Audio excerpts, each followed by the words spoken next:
চাকরি এবং পড়াশোনা শেষের মাঝখানে একটা গ্যাপ ক্রিয়েট হয়েছে। যেমন ধরেন 2 বছর 3 বছর, কারো কারো 4 বছর গ্যাপ সৃষ্টি হয়েছে। তো তাদের ক্ষেত্রে আসলে এই আনসারটা খুব গুরুত্বপূর্ণ একটা আনসার, যে আমরা আসলে কিভাবে এই গ্যাপটা ফিলিং করব, আমরা কিভাবে এই আনসারটা দিব। মানে এই প্রশ্নের আনসারটা কিন্তু ইম্পর্টেন্ট, যে আপনি এতদিন কি করছিলেন, এভাবেই প্রশ্ন করে যে আপনার তো এত এত সালে পরীক্ষা শেষ হয়েছে, আপনি এত সালে পাস করেছেন, তাহলে আপনি এতদিন কি করছিলেন। তো সেই ক্ষেত্রে কিন্তু এই আনসারটা গুরুত্বপূর্ণ। এই আনসারটা প্রার্থীকে কিছু কিছু ক্ষেত্রে বিব্রত করে ফেলে, কিছু কিছু ক্ষেত্রে নার্ভাস করে ফেলে। তো আমি চেষ্টা করব এই আনসারটা যেন আপনাদের ভালো হয়। কারণ এগুলো basic questions, personality related questions. এগুলোর আনসার খারাপ হলে কিন্তু আপনি বাকি আনসার দিলেও খুব একটা ভালো ভাইবা মার্ক কিন্তু আপনি আশা করতে পারবেন না। তো আমরা এই প্রশ্নটার আনসার নেওয়ার চেষ্টা করব। তো তার আগে বলে রাখি, যে আবারও বলতেছি, যে আনসার এখান থেকে আপনি আপনার আনসার আপনি নিজে তৈরি করবেন। আমি আপনাকে পয়েন্টগুলো দিব, বিষয়গুলো জানাবো, সেখান থেকে আপনি আপনার আনসারটা নিজে তৈরি করবেন। ঠিক আছে? তো রেকর্ড হচ্ছে এটা। তো এখানে এই প্রশ্নটা কেন করে সেটা আমাকে আগে জানতে হবে, যে এই প্রশ্নটা করার কারণ কি। একটা প্রার্থীকে এই প্রশ্নটা কেন করে, যে এতদিন কি করছিলেন। হ্যাঁ, জানতে চায় যে প্রার্থীর আসলে কি কারণ এতদিন দেরি হওয়ার। হ্যাঁ, যে কোনো চাকরি করছিল না কোনো প্রবলেম আছে, এটা কিন্তু বুঝতে চায়, এটা জানতে চায়। তো এই কারণে কিন্তু প্রশ্নটা করে। তারপরও কিছুগুলো পিছনে কিছু কারণ আছে। যেমন প্রথম কারণ হচ্ছে ইয়ং এজ। ইয়ং এজের যে প্রার্থীরা থাকেন, বা একদম সদ্য পাশ করে বের হয়েছে, 1-2 বছরের মধ্যে বের হয়েছে, এইগুলো যারা প্রার্থীরা থাকেন, এসব প্রার্থীদেরকে কিন্তু পছন্দ করা হয় বেশি। কারণ হচ্ছে এরা ইয়ং আছে, এদেরকে আসলে ট্রেনিং দেওয়া সহজ, এদের যে ভ্যালুজ আছে এগুলাকে পরিবর্তন করা সহজ, বা সিভিল সার্ভিসের ক্ষেত্রে যে ভ্যালুজ গুলা দরকার হয়, ইথিক্সের দরকার হয়, সেগুলা এদেরকে ট্রেন করা সম্ভব, এদের মাইন্ড পরিবর্তন করা সম্ভব। একই সাথে আবার যাদের একটু বয়স হয়ে গেছে, 4-5 বছর গ্যাপ হয়ে গেছে, তাদের ক্ষেত্রে কিন্তু ট্রেনিং করাটা কঠিন। কিছু চাকরি আছে, কিছু ক্যাডার আছে যেখানে ফিজিক্যাল ট্রেনিং খুবই হার্ড হয়, পুলিশ আছে, আনসার আছে। তো সেই ক্ষেত্রে কিন্তু এসব ট্রেনিং করা খুব কঠিন যদি বয়স হয়ে যায়। তারপরে হচ্ছে গিয়ে তাদের যে মেন্টাল সেট আপ, সেটাও কিন্তু চেঞ্জ করা কঠিন হয়ে যায়, তাদেরকে নতুন করে ভ্যালুজ শেখানো কঠিন হয়ে যায়। তো এই জন্য হচ্ছে ইয়ং এজ প্রেফার করে। তো এই জন্য তারা জানতে চায় যে আসলে আপনার দেরি হয়েছে কেন। তো তারা যদি আসলে সলিড কোনো রিজন পায়, ভ্যালিড কোনো রিজন পায়, তারা কিন্তু আসলে ইগনোর করে, যে ঠিক আছে দেরি হয়েছে হয়েছে। তারপরে আরেকটা কারণে ওরা জানতে চায়, সেটা হচ্ছে কুইক লার্নার। মানে যারা খুব দ্রুত আসলে শিখতে পারে, তারা খুব দ্রুত গ্র্যাপস করতে পারে বিষয়, তারা তারা কিন্তু খুব দ্রুত বিশেষ ভাইভাতে পৌঁছায় যায়। যারা খুব দ্রুত সিলেবাসটা শেষ করতে পারে, হ্যাঁ, যারা বুঝে যে আসলে কিভাবে পড়লে কি কি পড়লে আমি ভাইভা পর্যন্ত যেতে পারবো, হ্যাঁ, কিভাবে রিটেন দিতে হবে, কিভাবে প্রিলি দিতে হবে, এখানে যারা কুইক লার্নার তারা কিন্তু দ্রুত বিষয়গুলা শিখে ফেলতে পারে। কিন্তু যারা একটু স্লো লার্নার তারা কিন্তু আসলে এটা পারে না, যার কারণে তাদের হয়তো একবার প্রিলি হয়, ওইবার রিটেন হয় না, পরের বার প্রিলি হয় না, কোনোবার প্রিলি হয়, প্রিলি রিটেন তো কোনোটাই হয় না। এরকম যারা বারবার আপ এন্ড ডাউন করতে থাকে, তাদেরকে আমরা মনে করি যে আসলে তারা তাদের প্রবলেমটাই ফাইন্ড আউট করতে পারতেছে না, যে কেন আমার প্রিলি হচ্ছে না, কেন বা আমার রিটেন পাস হচ্ছে না, প্রবলেমটাই আসলে ফাইন্ড আউট করতে পারতেছে না। তো তাদের ক্ষেত্রে আসলে একটাই সমস্যা, তারা আসলে কুইক লার্নার না, তারা রিপিট লার্নার না, তারা দ্রুত শিখতে পারে না। তো এটা কিন্তু ভাইবা বোর্ডের কাছে একটু প্রবলেমেটিক মনে হয়, যে 5 বছর পরে ভাইবা দিতে আসছে, দ্যাট মিনস 5 বছর ট্রাই করেও পারে নাই হয়তো। হ্যাঁ, 5 বছর আপনি বিসিএস ট্রাই না করলে ডিফারেন্ট ইস্যু, যে আপনি বিসিএস দিচ্ছিলেন না, আপনি অন্য কাজ করতেছিলেন, যে কোনো কাজ করতেছিলেন, সেটা ডিফারেন্ট ইস্যু। বাট আপনি দিচ্ছিলেন, আপনি চেষ্টা করতেছিলেন, কিন্তু ভাইবা পর্যন্ত আপনি আসতে পারতেছিলেন না। তো তারা ধরে নেয় যে এই প্রার্থীটা আসলে কুইক লার্নার না। তো এটা একটা সমস্যা, এটা তারা ধরে নেয়। কারণ একই সিলেবাস পড়তে হয়, একই সিলেবাস কেউ যদি একবারে কমপ্লিট করে, কেউ যদি 2 বারে কমপ্লিট করে, কেউ যদি 3 বারে কমপ্লিট করে, আর কেউ যদি 5বারে কমপ্লিট করে, তাহলে তার সাথে আসলে যে একবারে কমপ্লিট করছে তার মধ্যে তো একটা পার্থক্য তৈরি হচ্ছে। এটা কিন্তু ভাইবা বোর্ডে খুবই ইফেক্ট ফেলে। এই জন্য এই আনসারটা আরো ভালো করে দিতে হবে। তারপরে 3 নাম্বার যে পয়েন্টটা কাজ করে সেটা হচ্ছে প্রোডাক্টিভিটি। অর্থাৎ প্রতিটা মানুষের তো একটা প্রোডাক্টিভিটি থাকে, একটা উৎপাদনশীলতা থাকে। তো যখন বিসিএসই দিচ্ছে, কোনো চাকরি করছে না, কোনো আয় সংস্থানও নাই, বা টিউশনি করে কোন রকম ভাবে চলে বিসিএস দিচ্ছে, তার মানে এই 4-5 বছর কিন্তু আপনার কোনো প্রোডাক্টিভিটি থাকলো না। হ্যাঁ, আপনার কিন্তু কোনো উৎপাদন থাকলো না। সুতরাং জাতি কিন্তু 4-5 বছর উৎপাদন থেকে নষ্ট হয়েছে, এবং আপনার যে ফ্যামিলি সেটাও বঞ্চিত হচ্ছে, এবং আপনি নিজেও বঞ্চিত হচ্ছেন। তো এই যে প্রোডাক্টিভিটি চলে গেল, বা এই কয়দিন আপনি ফ্যামিলির মাধ্যমেই ক্যারি অন করছেন, তো ফ্যামিলির উপরে আপনি এখনো নির্ভর করছেন, আহ, কিন্তু বাই দিস টাইম আপনি অন্য কিছু করতে পারতেন। তো এই বিষয়টা কিন্তু ভাইবা বোর্ড খেয়াল করে, এই বিষয়টা ভাইবা বোর্ড মাথায় রাখে যে এই প্রার্থীটার এত বছরের প্রোডাক্টিভিটি নষ্ট হয়ে গেল। এটা মোটেও কোনো পজিটিভ পয়েন্ট হয় না, এই জন্য একটু সমস্যা। কিন্তু তারপরে আমরা এগুলোর আনসার শিখবো, যাতে এগুলার এমন আনসার দেওয়া যায়, এগুলার ভ্যালিড রিজন দেওয়া যায়, যাতে আমরা এই প্রবলেম থেকে মুক্ত হইতে পারি।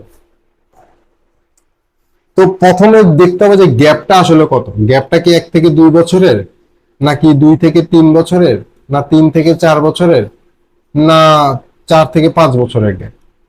তো প্রথম হচ্ছে গিয়ে এই গ্যাপটা ফাইন্ড আউট করতে হবে, যে আপনার আসলে কত বছরের গ্যাপ। সেটা ভ্যালিড করার জন্য, সেটাকে রিজনেবল করার জন্য পয়েন্টও সেরকম বলা লাগবে। তো প্রথমে এগুলো আপনাকে জানতে হবে। তো আমরা যেভাবে আসলে গ্যাপ ফিলিং করি, প্রথমত যদি কোনো জব করে থাকেন আপনি, তাহলে তো কোনো টেনশনই নেই যে আমি একটা জব করতাম, যে আমি এখানে জব করতাম, তো এত বছর ধরে আমি এই জবটাই করতেছি। যদি সেটা সরকারি জব হয় তাহলে আপনি এনওসি নিয়ে যাবেন, আর বেসরকারি জব হলে তো নেওয়া লাগবে না। তো এই বিষয়টা আপনি তো কভার করেই ফেললেন যে আমি কোনো কারণে আমি জব করতেছিলাম। আর যদি হয় আপনি আরো স্টাডি করতেছিলেন, যেমন আপনি হচ্ছে মাস্টার্স এর পরে আপনি এমফিল করতেছিলেন, বা আপনি ধরেন পিএইচডি করতেছিলেন, এগুলো কিন্তু পজিটিভ দিক, যে হ্যাঁ আপনি মাস্টার্স এর পরে চাকরির প্রস্তুতির পাশাপাশি একটা এমফিল করতেছিলেন। এখন আমাদের চাকরির প্রস্তুতি নিতে আসলে এত এঙ্গেজমেন্ট যে এমফিল করার তো চিন্তাই করি না, আবার পিএইচডি কিভাবে করবো।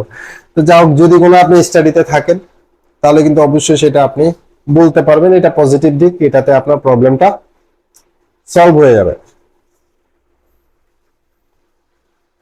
বা আপনি কোনো ডিগ্রি করতেছিলেন, আপনি কোনো ডিপ্লোমা করতেছিলেন, হ্যাঁ, আপনি এগুলো কিছু একটা করা উচিত, মানে চাকরির পরে, চাকরি মাস্টার্স এর পরে চাকরির প্রস্তুতি নেওয়ার পাশাপাশি কিছু একটা করা উচিত, তাহলে অন্তত ভাইবা বোর্ডে আনসার গুলো আসলে সোজাভাবে দেওয়া যায়। আর ধরেন এগুলো আপনি কিছুই করতেছিলেন না, আপনি জবও করতেছিলেন না, আপনি পড়াশোনাও করতেছিলেন না, আপনি বিসিএস এরই প্রস্তুতি নিচ্ছিলেন, কিন্তু বিসিএস এর প্রস্তুতি নেওয়া তো হয় নাই। কিংবা ধরেন এই ধরনের কোনো কারণ আছে যে আপনি আপনার কোনো হবির পিছনে কাজ করতেছিলেন। হ্যাঁ, যেমন ধরেন আপনার কোনো হবি আছে, আপনার হবি হচ্ছে ট্রাভেলিং, আপনি কোনো একটা ট্রাভেল এজেন্সির সাথে কাজ করতেছিলেন। আপনার হবি হচ্ছে খেলা, আপনি ক্রিকেট খেলার সাথে কাজ করতেছিলেন, ফুটবল খেলার সাথে কাজ করতেছিলেন। আপনি একটা খেলার স্বপ্ন দেখতেছিলেন, কিন্তু পরে দেখলেন যে আসলে ওখানে ক্যারিয়ার হবে না, এই জন্য আপনি সুইচ করে বিসিএস এ চলে আসছেন। এগুলো কিন্তু ভ্যালিড আনসার, ঠিক আছে। বা ধরেন আপনি হচ্ছেন গিয়ে রাইটার, আপনি লিখছেন, আপনি বিভিন্ন পত্রিকায় লিখছেন, বিভিন্ন ব্লগ লিখছেন, হ্যাঁ, বিভিন্ন ওয়েবসাইটে লেখালেখি করতেছেন, এবং সেখানে একটা ক্যারিয়ার আপনার হচ্ছিল, কিছু টাকা পয়সা ইনকাম করছিলেন, কিন্তু আসলে পরে গিয়ে দেখলেন যে আসলে এটা আসলে ভালো ক্যারিয়ার না, ওটাতে আবার হবে না।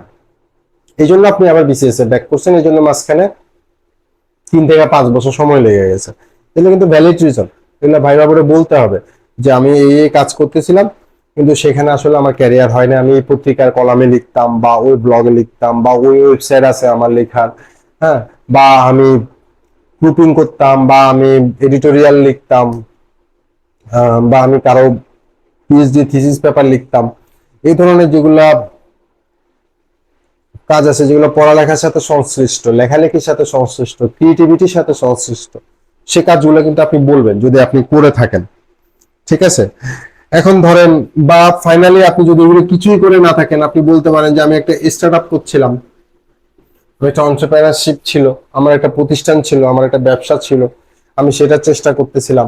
আহ, সেটা কৃষি হইতে পারে, দোকান হইতে পারে, ট্রেডিং হইতে পারে, বিজনেস হইতে পারে, যে কোনো কিছু হইতে পারে। আমি চেষ্টা করতেছিলাম যে নিজে কিছু একটা উদ্যম করব, উদ্যম নিব। হ্যাঁ, তুমি একটা কোম্পানি চালু করবো, একটা ব্যবসা চালু করব, কিন্তু আসলে সেটা শেষ পর্যন্ত হয়ে ওঠে নাই, ওভাবে আসলে রেসপন্স করে নাই, আইডিয়াটা ওভাবে প্রফিটেবল হয় নাই। 3 বছর চেষ্টা করছি, এরপরে আর হচ্ছে না, এই জন্য আমি ছেড়ে এখন আমার ট্র্যাকে ফেরত আসছি, বিসিএস এ ফেরত আসছি। তো সেটা বলতে পারেন। এগুলো যদি কিছু না থাকে তাহলে বলতে পারেন পলিটিক্স করতেছিলাম। যদি সত্যি সত্যি পলিটিক্স করে থাকেন, অবশ্যই ভালো দিক, পলিটিক্স করাটা কেন খারাপ দিক হবে? আপনি রাজনীতি করতেছিলেন, আপনি একটা দলের সাথে, যে কোনো দলের সাথে আপনি রাজনীতি করতেছিলেন, আপনি সেই রাজনীতিতে একটা পদ ছিল, প্রতিষ্ঠা ছিল, বা পদ ছিল না, আপনি চেষ্টা করে যাচ্ছিলেন, আপনার পলিটিক্সে খুব শখ, আপনি পলিটিক্যাল ক্যারিয়ার তৈরি করার চেষ্টা করছিলেন, কিন্তু সেটা ফাইনালি দেখা গেল যে রেজাল্ট ভালো হচ্ছে না, এই জন্য আপনি এখান থেকে মুভ করে আপনি চলে আসছেন। এই কথাগুলো কিন্তু আপনি বলতে পারেন যদি আপনি পলিটিক্যাল ক্যারিয়ারের দিকে যান। তারপরে দেখেন, আপনার যদি কোনো ফ্যামিলি বিজনেস থাকে,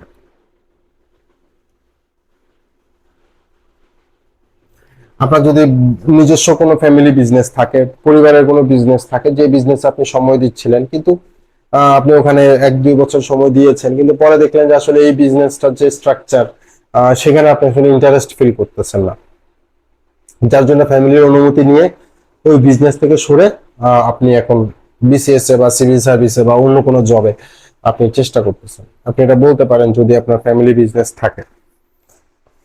তো সব কোনো কিছু যদি না থাকে, তাহলে হচ্ছে 5 নম্বরে আপনার যদি কোনো পার্সোনাল সমস্যা থাকে,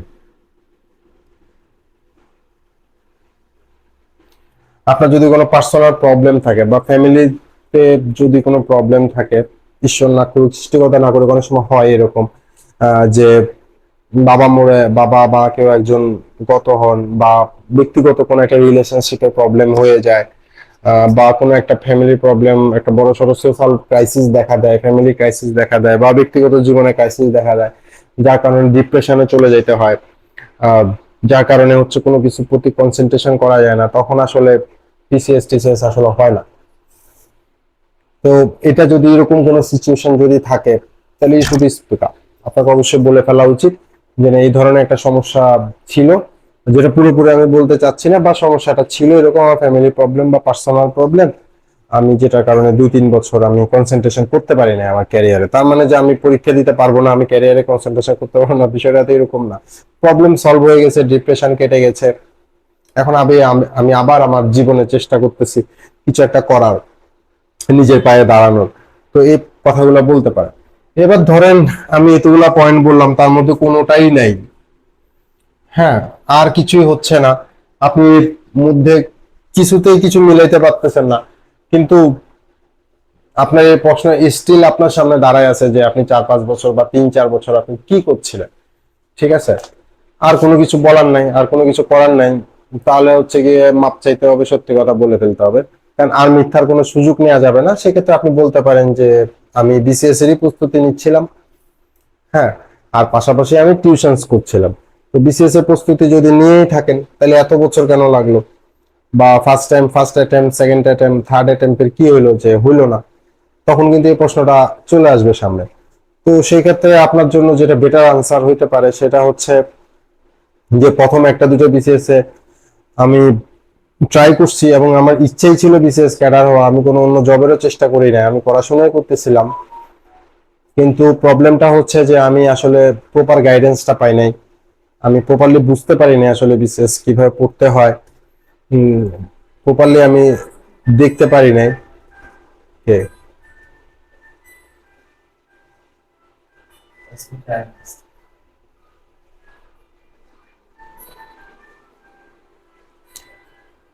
তো এটা আপনি বলতে পারেন যে আমি প্রপারলি বুঝতে পারি নাই যে এটা আসলে কেন হয়, কি কারণে হয়, কিভাবে প্রস্তুতি নিলে ভালো হয়, কিভাবে প্রস্তুতি নিলে খারাপ হয়, এটা আসলে আমি বুঝতে পারি না, যার কারণে হচ্ছে আমার প্রথম দিকে প্রস্তুতিটা ভালো হয় নাই।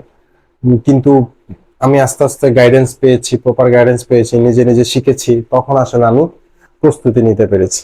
বা এটার কারণে আমার এত বিসিএস এ প্রিলি হয় নাই বা এত বিসিএস এ রিটেন হয় নাই, কারণ আমি আমার গাইডেন্সের অভাবে আমি এটা বুঝতে পারি না যে আসলে কিভাবে প্রস্তুতি নিতে হয়। কারণ প্রস্তুতি তো এত সহজ বিষয় না, প্রস্তুতি নিতে একটু কঠিন বিষয় আছে।